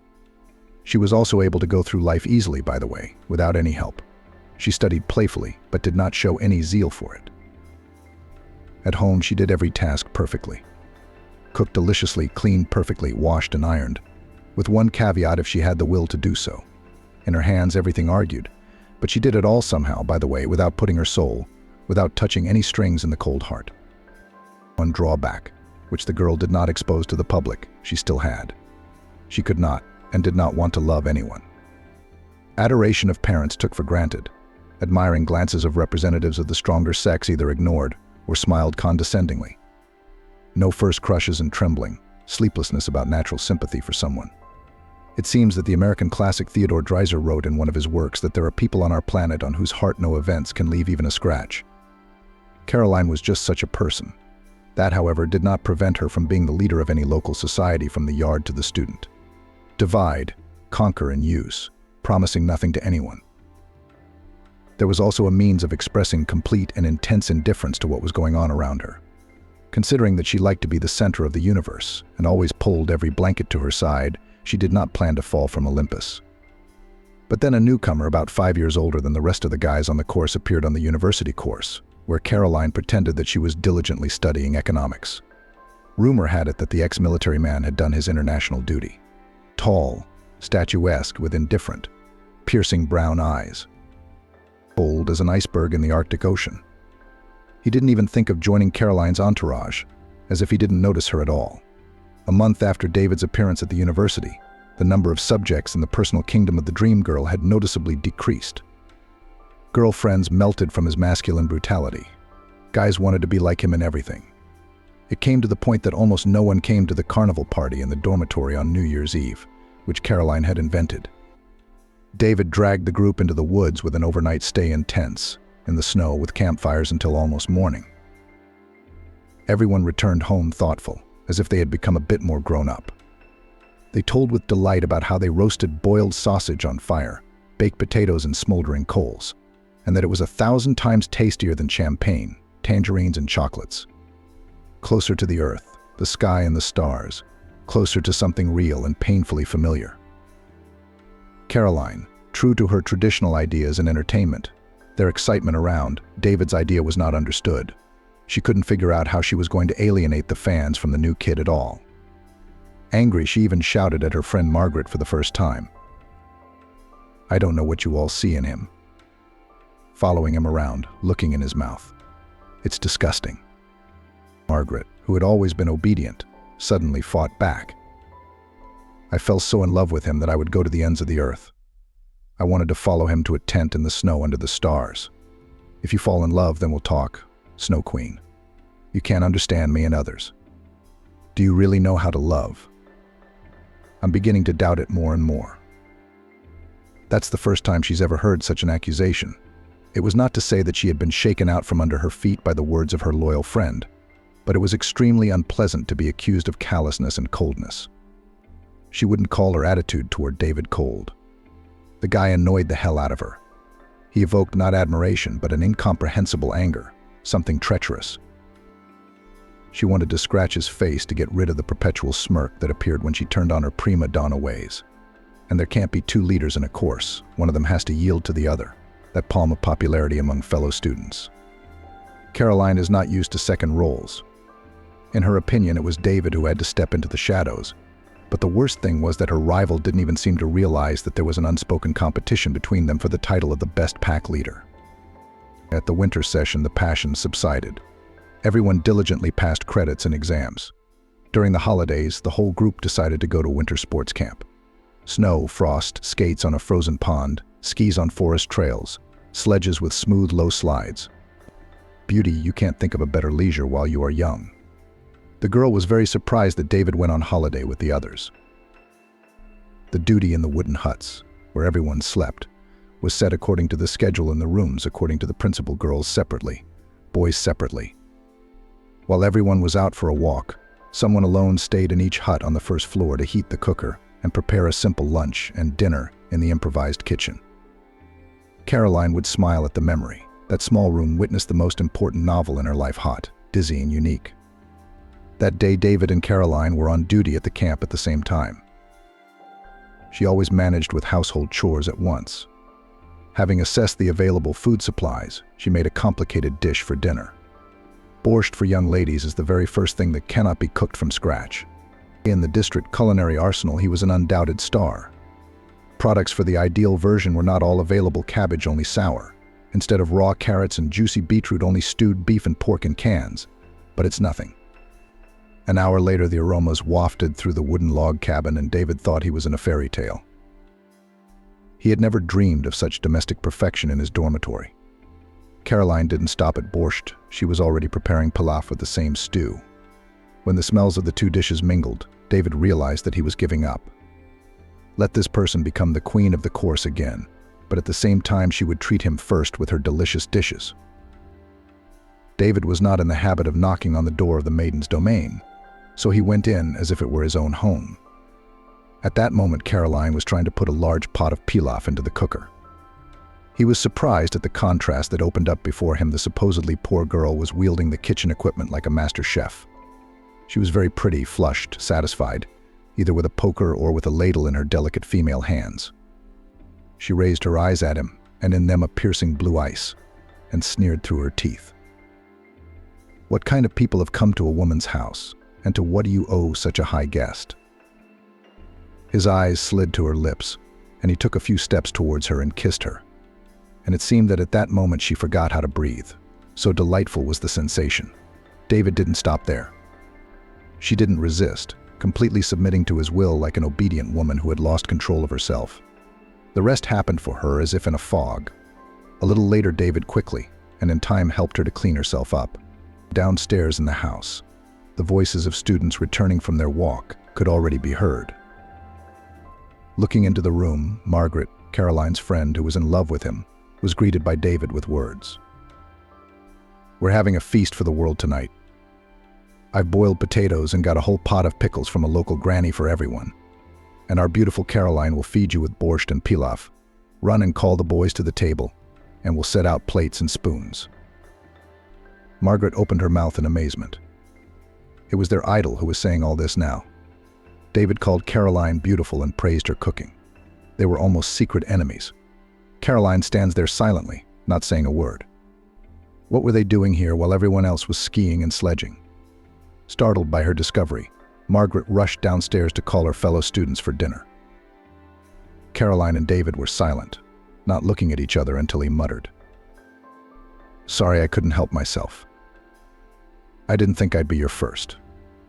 I got the impression that although you study well, you're a frivolous, giddy girl by nature. If you don't mind, we'll go out. I'm not going to hide from you in the bushes." Footsteps were already heard on the stairs, so Caroline said only 2 words. "Time will tell." Caroline returned home in a state of confusion. In her heart, she still had no tender feelings for David. Her heart was silent, but her body reacted violently. She began to dream about David at night. "I didn't expect myself to react this way to what happened in the wooden cabin," she thought. Caroline did not yet understand the intricacies of her natural sensuality. The only thing that was clear was that she would agree to go on a date with David. Not a moonlit walk with sighs, but to be really close, to drown in his arms and forget everything in the world. David couldn't forget that day either, swearing to himself. "David, you're not a green boy anymore. Why did you fall for her the first time? You've had so many other women, and you can't forget her. Well, go out with her again. Spend some time alone. Maybe she'll let you go." After that winter holiday, they both drowned in the affair as in a dark pool. They had practically nothing to talk to each other about, but in the other, it was as if every time they flew to another universe, then they realized where they were, at classes. They marveled at themselves. They would be apart for half an hour, and then they would be attracted to each other again. Both of them remembered little how the pre-graduation internship had gone. They received diplomas stating that they were now certified economists. They never discussed their future together, never made plans for a family and children. These 3 years together flew by like one day. And then their fever went out as lightning fast as it had flared up during the next meeting. Both suddenly felt that the desire melted, evaporated. They looked at their partner with bewilderment, wondering what could bind them so tightly. They did not agree on the next date. David was going to the capital, where he was called to work by a comrade in arms. Caroline intended to stay in her hometown. Her parents increasingly worried her. The house was now entirely on her alone. The rest of Caroline's life was an endless succession of husbands and lovers. Usually all these men worshipped their doll, and she only favorably allowed herself to love, accepting gifts and offerings. Really rich companions, such that could pamper the beloved woman. Real estate, jewelry, treasures, trips to resorts, somehow did not happen. But Caroline's second husband marked another surprise. Harry was born, which could hardly be called a long-awaited child. At first, Caroline looked at the future baby as a miracle. The maternal instinct did not want to wake up. At that time, Caroline's husband had no money for an experienced nanny. Grandpa Calvin and Grandma Lillian were in such a state that they needed to be looked after. Parents of the husband lived on the other side of the world. Enthusiasm to go and help his daughter-in-law with the baby did not show enthusiasm. The situation was saved by Caroline's ability to adapt to any circumstances. Eyes fear, but hands do. After watching the newborn for a few days, she rolled up her sleeves and rushed, as usual, into a new battle with difficulties. A couple of months later, in the courtyard of the apartment building where their family lived, the neighbors watched with delight the well-groomed baby Harry in a blue pram. She coped, except that her infantile husband sent out the door. The use of him in the matter of raising a child was no good. Why waste time on such a man? Since then, Caroline has been in another inexpensive official marriage. The experience was again unsuccessful. It turned out that the craving for strong drinks in Carolina's handsome husband was much greater than the craving for a prosperous marriage. The woman stopped experimenting with marriage altogether. By the age of 40, her son Harry was already a teenager. Successfully studying at school was a source of joy for her. Why should everyone around her know that her heart was silent again? Being a successful mom and raising a beautiful child was somewhat prestigious and worthy for her. Everything like people, everything as it should be in society. Adult Barbie was still not deprived of male attention. Men helped a lonely woman with a child in any way they could. To pamper such a brave woman was considered a good deed. This is how Caroline lived the next 20 years, surrounded by admirers and devoted love from Harry. Her son upset her only once, when he chose as his wife a girl who did not fit Caroline's standards. She usually stayed out of her son's affairs. He graduated from school with a silver medal, the institute without a single mark, in the credit card only good and excellent marks. His appearance and mind were flawless. He immediately found a good job. Mother willingly helped with all domestic problems. And then suddenly quite ordinary modest girl Catherine and her mother, obsessed with books. In their house, books were everywhere. The shelves were bursting with them. They weren't weird. They were enthusiastic and very kind people. Miranda and her daughter Catherine had no greater happiness in their lives than to read another book, to experience the thrill of immersing themselves in it. Those who would call them book lovers would surely be right. But their sacred love of books was not limited to reading. They wrote their own paperworks. Both of them, Miranda and Catherine, were also involved in book restoration. Catherine had no choice but to follow in her mother's footsteps to the Library Institute after high school. Miranda couldn't remember, perhaps, when she had learned to read. It seemed that it was from birth, although it does not happen that way. Her parents' struggle with Miranda not to read books so much from childhood was doomed to failure. Miranda would not part with a book even in her sleep, falling asleep sweetly only when the tome was hidden under her pillow. She convinced herself that such a ritual would allow her to find out in her sleep how everything would end. She obtained books wherever she encountered them, but the beginning was at home, where her parents and grandparents had amassed huge libraries before her. Later, when Miranda answered in literature or history classes at school, her classmates would listen to her and the teachers would open their mouths in amazement. Her extensive vocabulary made her speech beautiful, smooth, and amazingly interesting. Even about dry historical facts she could tell so vividly that one wanted to listen to her and listen to her. Sometimes teachers, having forgotten, announced enough, it's time to move on to the study of new material. Sit down, 5. Miranda had no priorities in her choice of books. She read whatever came to hand. Did she have a preference among authors? She would have found it difficult to answer. Book pages seemed to her not just a collection of words, letters, and phrases, but paintings by artists, compositions by musicians, sculptures. She always carried a thick, tattered notebook in which she wrote out her favorite expressions, as if she were knitting patterns in the pockets of a wide jumper. The combination of words seemed to Miranda an incomprehensible magic, and their meaning a wise science. Needless to say, the girl was a dreamer. She did not squander reading love novels of all genres. She imagined herself in a fairy tale next to a prince on a horse, and next to a handsome young man on a fast car or a boat with sails. Girls' dreams can be very colorful. In the crowd of male peers, Miranda did not look for a suitable candidate, but she discreetly looked out for guys. When nature reminded her that it was time for love, Miranda was no exception. And most importantly, boys looked at her, if not with adoration, as they did at the older, perky girls, then with obvious respect. She had an interesting gift for conversation, a way of talking about almost anything. The girl's words were incredibly small, like a life-giving sip that made the world more beautiful. All the boys, without exception, wanted to drop everything and follow her wherever she went, as in the Middle Ages, rats followed the sound of the Pied Piper's whistle. The bad news was that once Miranda stopped talking, the magic dissipated.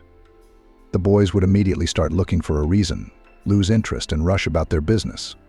Sebastian was the only one who remained his idol's loyal knight Pallas, never cheating on Miranda under any circumstances. He was ready to be by her side even when she was silent for a long time. The reason was valid. The young man had recognized a secret trait in his beloved. When Miranda passionately shared something with her listeners, a golden glow of happiness appeared in her eyes, so sincere and all-consuming that it made him dizzy. Sebastian was head over heels in love with the girl, but she considered him only her devoted friend. What kind of fiancé would he be if she was already a student, and he was only in his senior year of high school? Like all girls her age, she was attracted to older guys. The laws of choice are always harsh, and he had no place in the ranks of older student suitors. Sebastian was a stubborn kid. While Miranda diligently studied librarianship, and then read night after night the novelties which more and more published, the guy graduated from school, entered the missile school in another city. He had always been attracted to the military profession. He dreamed that he would get married and take his beloved to a distant garrison, load a whole container of books with him. She would select interesting works to raise the cultural level of his comrades and cook him delicious porridge. Years from now, there will be children's voices in their house, a boy and a girl, that's for sure. And maybe, God willing, there will be even more children. He would be glad if his beloved waited for him. Miranda didn't. She managed to fall in love with the most unsuitable candidate in her environment, the athlete Terence.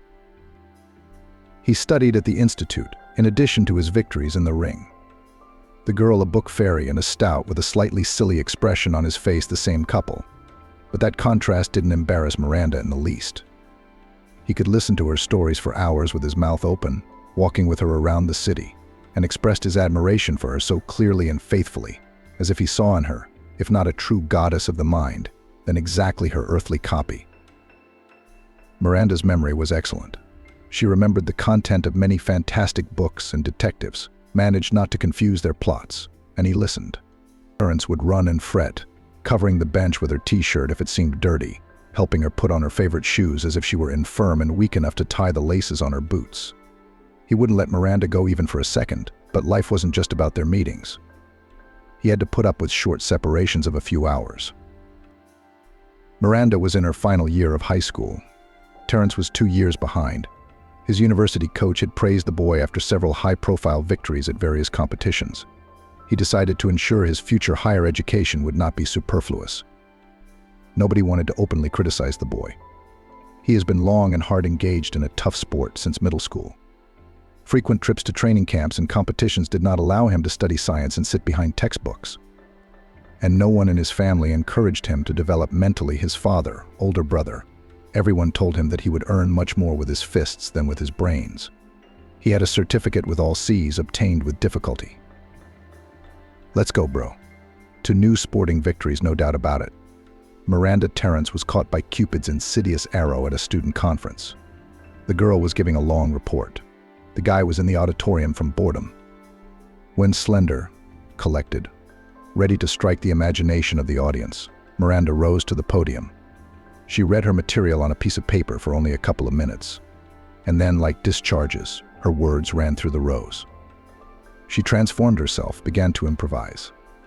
Instantly, it became very quiet. If a fly had flown into the room at that moment, it would have been heard flying through the air. Terence was taken aback, engaged in the topic, interested. After the conference, he approached the girl, insisted on walking her home. All the way to her house, Miranda again said something to Terence in her pleasant, a little hoarse voice after a long report, and he listened and wondered why this student, another one without a constant companion, asked so bluntly. "Do you have a boyfriend?" She wondered. "Why do you ask? Isn't it obvious that beauty alone shines, and talent of an orator is not a quality that can keep a young man around for a long time? I have known everything about myself for a long time. I am a girl, a friend, a comrade, and a sister to my fellow students. They usually ask other girls out on dates." Terence insisted, coming under the impression of her words. "Forget these delusions. They don't know your true worth. You're a real treasure, nor do you know the value of yourself." That long monologue made Terence sweat. All his relationships with the fairer sex had been short-lived. Take a friend to a bar, drop in on her for a cup of coffee, and if the coffee was good, repeat the ritual a couple or three more times. Next, the change of the guard of honor at his feet. To turn his gaze to a new admirer, a whole battle in the ring. To become for her brutal macho, attractive, such as always been not a few in the female environment. Terence was never without his girlfriends for the night. He wanted to carry Miranda in his arms, to protect her from all harm. He wouldn't even think of kissing her now, though he wanted to.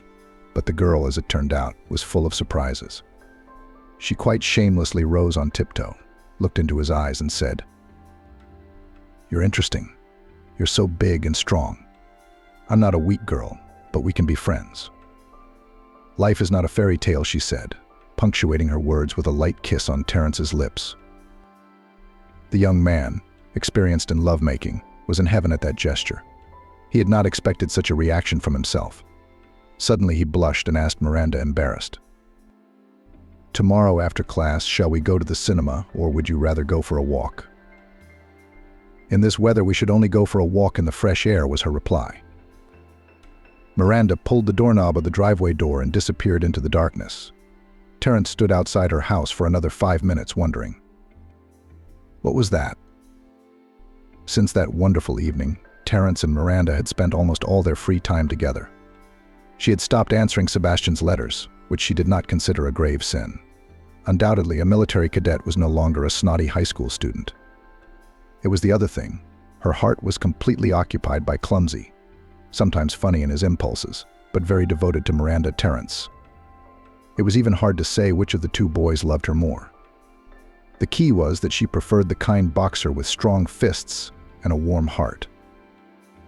As for Terence himself, he was afraid to touch Miranda lest he offend her feelings. Seeing such his timidity, the girl after a while took the initiative in her own hands, and then from her courage the cavalier allowed himself long, tender kisses, but did not go further, could not overpower his shyness. In this secret fear, one natural modesty. After the graduation party in honor of Miranda's diploma, she stayed the night at Terence's dormitory. What was supposed to happen between two people who love each other? They became close. The transition into a new stage of their relationship didn't change them in the slightest. Miranda soon enough found a job in her field of speciality, and still from morning till evening revolved around her favorite books. Terence was traveling around the next competition, going through a hard separation. No one would have thought that in his steel chest, under the powerful muscles, hides a trembling heart. The next summer, when the young man had only a year left to study, they were married. In the book collections gathered in the flat of Miranda's parents, the newlyweds had no place to stay. But then, just as a way out of the situation came up, the coach whispered to Terence that serious people are interested in him. They want to try him in competitions for good money, so that Miranda could live with him, not in a miserable dorm room. He agreed without a moment's hesitation. There's an expression, life can be scarier than fiction. In order not to go into a long description of further events, we can only outline the chronology. Terence's participation in betting games was successful. There went the crazy money, fame, fans, envious people, the intrigues of competitors. Miranda was pregnant at the time. She was forced to stay in labor and delivery because of the toxicosis. Didn't keep track. Your husband is a hare, getting deeper and deeper into other people's business, she was told. The country in general was in disarray. The country was beginning to resemble an unstable structure. Political foundations were about to collapse, ardent ideas to fall into oblivion. The regulatory authorities had little interest in the dirty little dealings of merchants who made money out of entertainment. Terence never gave himself a rest. He was in the ring again and again. "My love, while I am the favorite in the ring, I need to make money, and you lie quietly in the hospital, chew oranges to avoid nausea," he said to Miranda. She loved him very much, obeyed him in everything, and the fact that the man became sometimes unaccountably dizzy, he was drenched in sweat, pale, she did not notice and did not understand anything about it. The result was predictable. A blood clot in his heart broke off right in the ring. Death was instant, tragic, and quick. At that time, doctors barely managed to save Miranda's pregnancy, so intense was her grief. She couldn't believe that a young, sturdy as an oak tree guy could pass away from a heart condition. Thought the employers were hiding something. She only calmed down when a kind-hearted investigator took pity on her and showed her the official results of Terence's autopsy. The club where it had happened had been quietly shut down. Miranda was sure that it had only changed its location, but she couldn't fight them. Catherine, after all the excitement, had been born sickly and weak. Miranda's parents were barely making ends meet. Now they were forced to take in both their daughter and their tiny granddaughter. History repeated itself. Catherine, too, grew up with books, falling asleep to fairy tales and waking up to uplifting, positive nursery rhymes. Sebastian, who came from a distant garrison on holiday, could not persuade Miranda to marry him. She remained faithful to Terence for the rest of her life. At least Catherine never saw another man in the house other than her grandfather. Whatever misfortunes come upon us, time heals. Having sent her daughter to kindergarten, Miranda, all her insufficient love, spilled out on her brainchild, a reading room in the district library. Even in the neighborhood there were legends and jokes about her. "Your child does not like to read? Take him to Miranda's themed literary sessions. In a month, your entire salary will be spent on new books for your offspring." Since the first year of school, Catherine has known no greater pleasure than to rush to her mother at work to witness the next exciting event. She took the most enthusiastic part in the next redecoration of the hall, then in honor of the anniversary of some writer, then for the annual holidays, quizzes, competitions. The same thing that happened to her mother happened to the girl quite quickly. It was not even clear whether it was passed on with genes or a lot of books influenced a person in a similar way. In the first grade, Catherine's word-per-minute reading speed was already a record. In the 5th grade, she won the school Olympiad as the most heartfelt recitation of poems by classical poets. Miranda's parents were with them for a short time. They were old age. They left one after another quietly, calmly, without causing anyone unnecessary trouble. Mother and daughter were now left alone in the center of the treasure trove of books. The volumes and volumes of impressive size occupied all the space in the flat, but mother and daughter were only glad of it. There is an ironic expression, bookworm. Miranda and Catherine were the ultimate bookworms, but in the best sense of the word. With their light hand, other people were learning to love this book world. There were new regulars in the reading room. So Miranda had won a new victory over someone else's idle pastime, and their example was a lesson to others behind reading and constant learning. It didn't take long for the years to pass. From an angular teenager, Catherine grew into a pretty girl with enthusiastic eyes and a kind disposition. The gift of her mother to mesmerize her stories, she did not adopt, but she studied very diligently, was a good mate for classmates, and the champion of elegant writing essays on literature in the Library Institute. After school, she quickly became a student. These years were like any other strict sessions, a little boring seminars, trips to the forest with tents, incendiary discos on holidays. She was more friends with the male sex than making eyes at them. Until she met Harry in the same library at her mother's, where he had come to turn in some scientific book. This guy stood out sharply from the crowd of regular customers of the reading establishment. Catherine, who was replacing her mother at the counter, was even a little taken aback, so good was the young man. The way he looked and the book he was reading at the table were a complete contrast. It was as if a dashing cowboy in full armor had been launched into the quiet literary world. Harry had never been stupid. He recognized the surprise in the girl's eyes and laughed. "Surprised by my choice? I'm shocked myself," he said. "But the boss at work gave me some delicate assignments, and I couldn't have done it without this monograph." The guy got acquainted with girls of various kinds easily and simply collected his male victories, not stopping at anyone for a long time. The most interesting thing was that having passed into the category of the former, Harry's girls did not hold a grudge. Too attractive, he knew how to organize romances beautifully. They had something to remember without suffering, especially since he had never promised anyone a big and bright love for life. They spent a bright time parted. And now the eternal lover cast an appraising glance at Catherine's slender figure, looked with a special look in her eyes, squared his shoulders, switched on a smile, and rushed into an exciting battle. "And what do you, young lady, prefer to read before going to bed? Something romantic? How about a bet to see which of us is more experienced?" He grinned. Catherine, instantly in her element, replied mockingly, "You should not even try to compete with me in this field. You will lose in no time, dear reader. I have no equal in this field."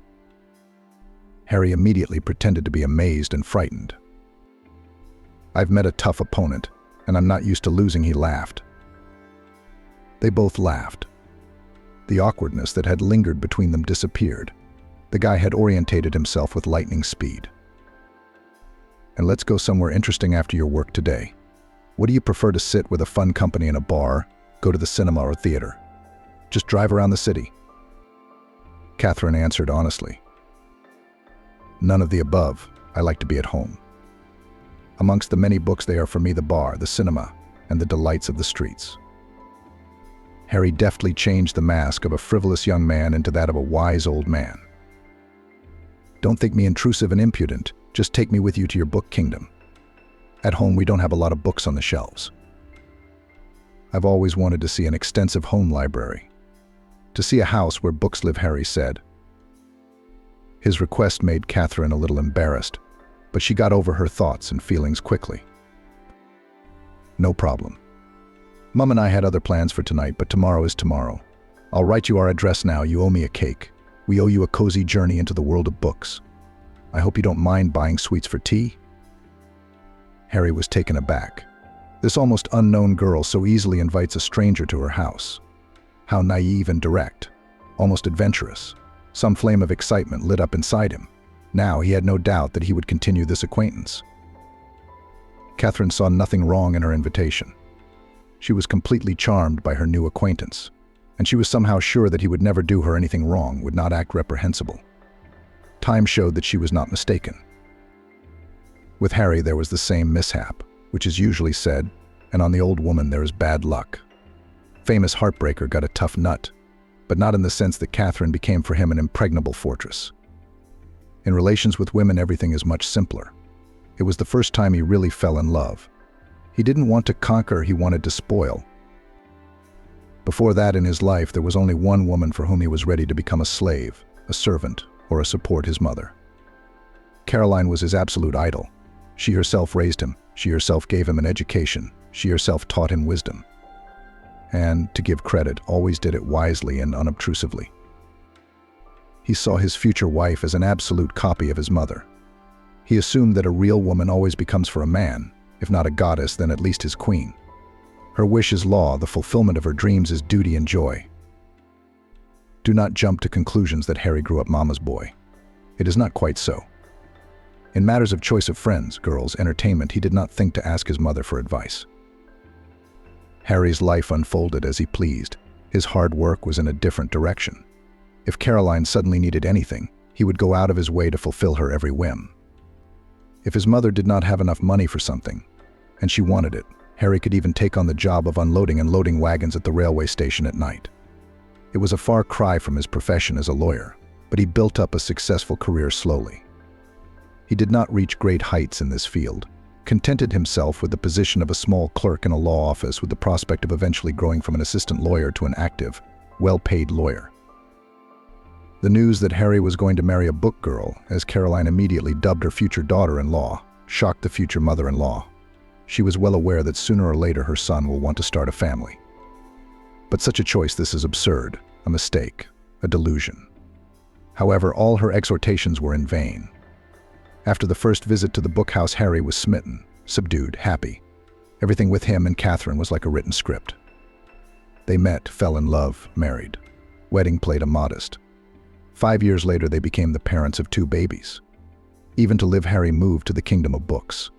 The whole atmosphere here was somehow out of place, a little far-fetched, but infinitely cozy. It was a place everyone wanted to come back to. Caroline was not exactly defeated, but rather neutralized in her ambitions. This period coincided with another stormy affair in her life. Her son and daughter-in-law were let loose, for the time being, of course. Miranda's life was not without news. There is such an opinion, seemingly verified by the experience of many generations, that the first love does not rust. The husband of the glorious woman left early, and she was faithful to his memory all the time. Not a step, neither to the left nor to the right. But the same Sebastian never forgot her.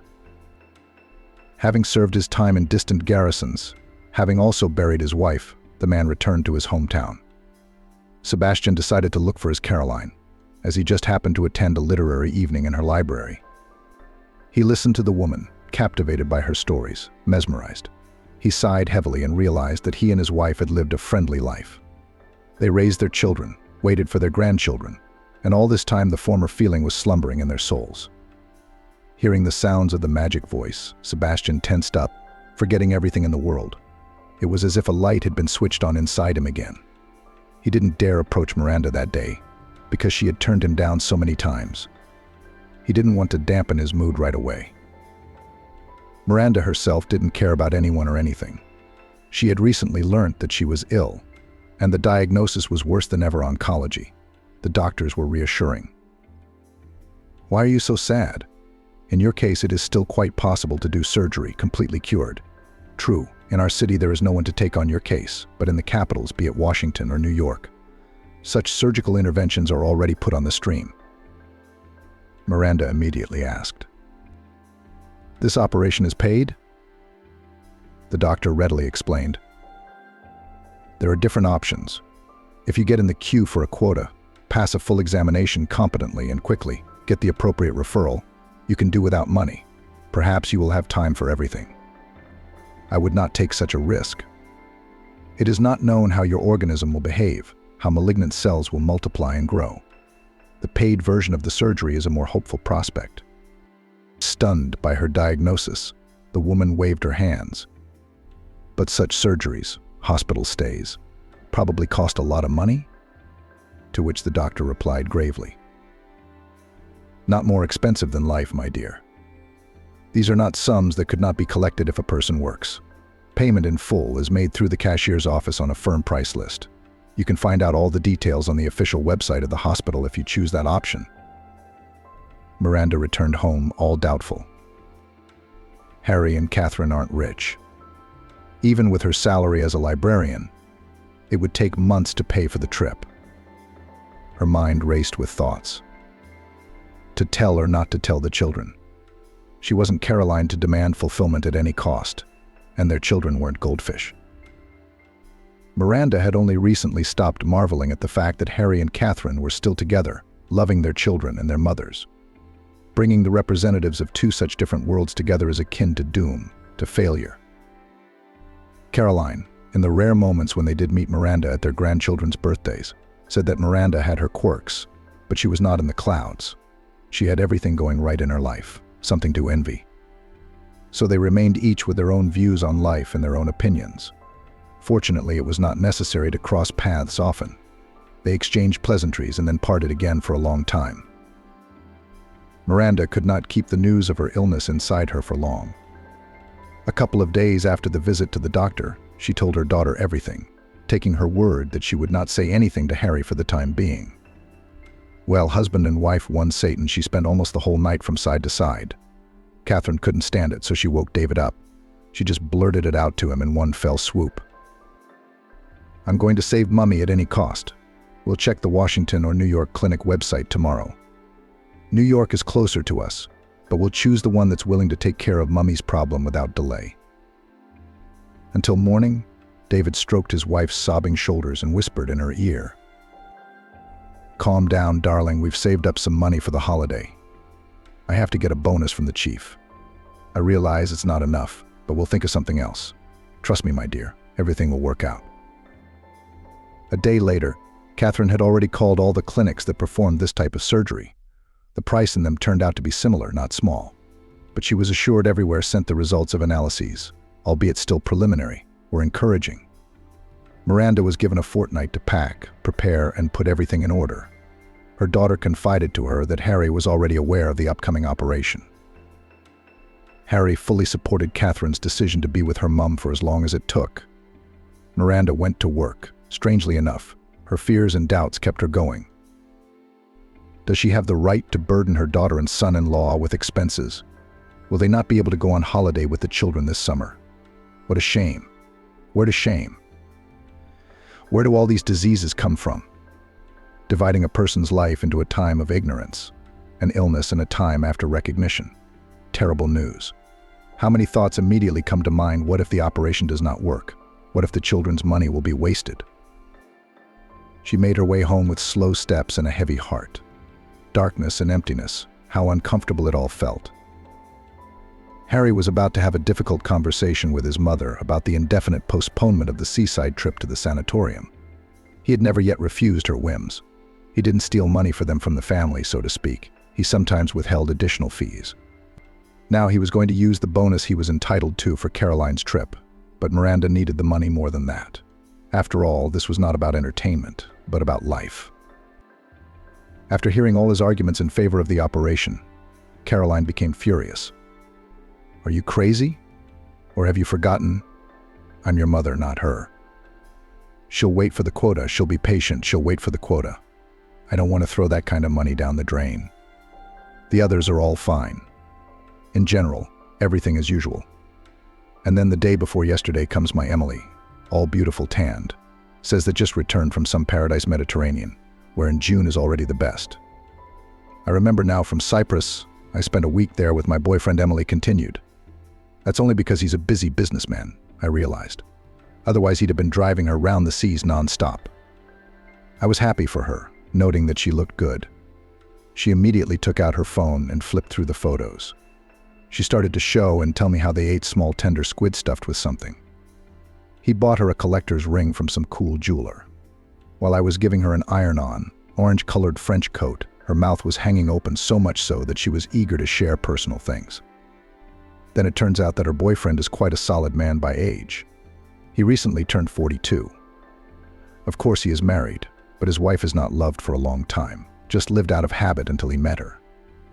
Albina's wife has been trying to boss him around all his life, Emily said. She only thinks of herself. Or have you forgotten? I'm your mother, not her. She'll wait for the quota. She'll be patient. She'll wait for the quota. I don't want to throw that kind of money down the drain. Harry tried to stop her angry monologue, but Caroline only shouted and fidgeted more, clutching at her heart, theatrically gulping for air as if she couldn't breathe. He was even afraid that now the mother would become quite bad and would have to call an ambulance. He came home depressed, all picked up words, how to tell Catherine that it is necessary to delay Miranda's operation, that his mother is also in poor health. He postponed the conversation for the evening. Let everyone go to bed. He will then talk to his wife. She will understand him and give him all the savings. But it was also true that they wouldn't be able to raise the damn money for Miranda again. At 10 p.m., Harry received a call from Caroline. She didn't speak but whispered into the receiver in a weak, pained voice. He was finally upset. If before he still had doubts about how to proceed, now they had dissipated. Harry hugged Catherine and hesitated to start the conversation, but then he took in more air and spoke. Catherine, listen. I've been thinking your mother is a strong woman. Why should she have surgery right now? Can't she wait? I was at my mum's today. She's really sick. The trip to the sanatorium on the seaside is not canceled. She's a delicate woman, accustomed to constant comfort, and your mother is a fighter against circumstances. She can do without all those doctors for a few more months. I can guarantee you that. Catherine looked at her husband, thinking at first that he was delirious, but he continued his monologue, still proving and convincing her. The woman jerkily got out of bed, pulled on a terry dressing gown, for a while disappeared into the bowels of the flat, but quickly returned. In her hands was a mobile phone. She held it out silently to Harry. I love you very much, Harry, the way you are weak-willed, soft, easily influenced by Caroline.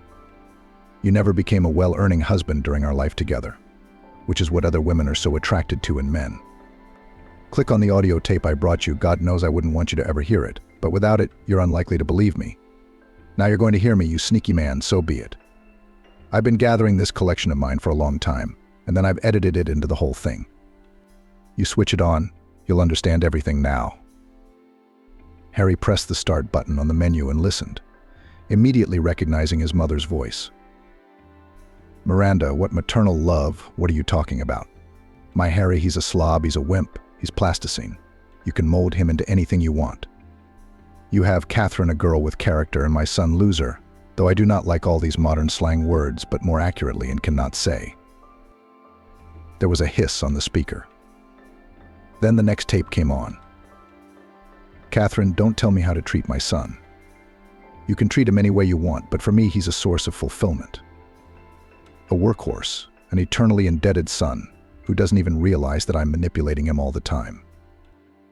The next entry was quite recent.